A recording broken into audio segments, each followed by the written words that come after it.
living life, every day, late at night, not okay.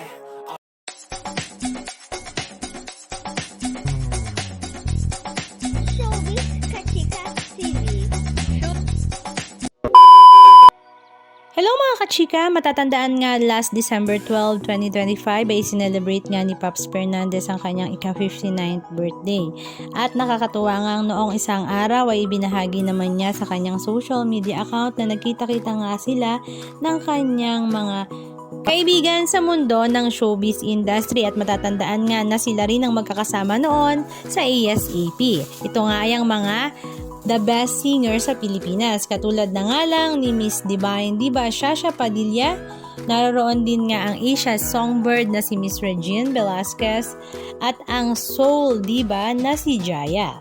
Tuwang-tuwa nga ang ating concert queen na si Miss Pops Fernandez dahil muli nga silang nagkita-kitang magkakaibigan at ito nga ang kanyang caption. Had a most wonderful afternoon with these beautiful, talented ladies. From Zoom screens during the pandemic to finally being together in person. Grabe, nagtugma din ang mga schedules natin.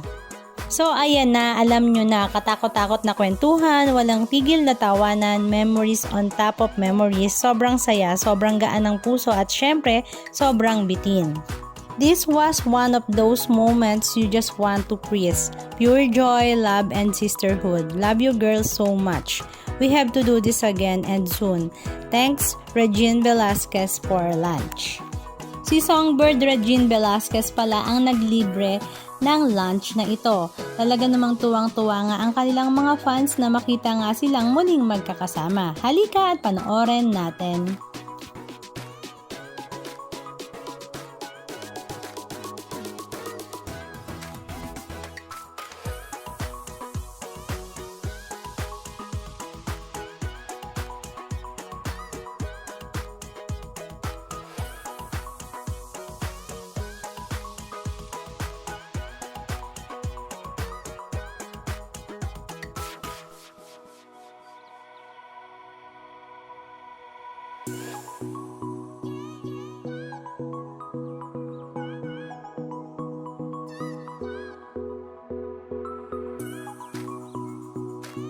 Anong masasabi nyo mga kachika? Just comment down below.